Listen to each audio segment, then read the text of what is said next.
സാങ്കേതിക വിദ്യ ദുരുപയോഗം ചെയ്ത് വ്യാജ ചിത്രങ്ങൾ പ്രചരിപ്പിക്കുന്നതിനെതിരെ പല താരങ്ങളും ശക്തമായ പ്രതികരണങ്ങൾ നടത്തുന്നുണ്ട്.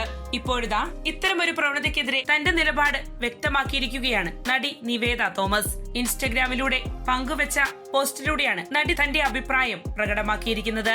എന്റെ വ്യക്തിത്വത്തെയും സോഷ്യൽ മീഡിയയിൽ ഞാൻ പങ്കുവച്ച ഒരു സമീപകാല ചിത്രത്തെയും ദുരുപയോഗം ചെയ്യുന്ന തരത്തിലുള്ള AI നിർമ്മിത ചിത്രങ്ങൾ ഓൺലൈനിൽ പ്രചരിക്കുന്നുണ്ടെന്നത് എന്റെ ശ്രദ്ധയിൽപ്പെട്ടിട്ടുണ്ട്.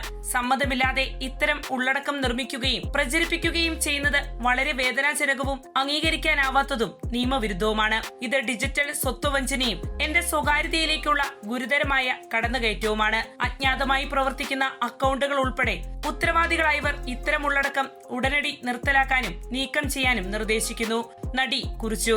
ഇതുപോലുള്ള ചിത്രങ്ങൾ തുടർച്ചയായി പ്രചരിപ്പിക്കുന്നത് തന്റെ വ്യക്തിത്വത്തിന്റെ ബോധപൂർവമായ ദുരുപയോഗമായി കണക്കാക്കപ്പെടുമെന്നും താൻ നിയമപരമായി നടപടിയെടുക്കുമെന്നും പറഞ്ഞുകൊണ്ടാണ് നിവേദ തന്റെ കുറിപ്പ് അവസാനിപ്പിച്ചിരിക്കുന്നത്.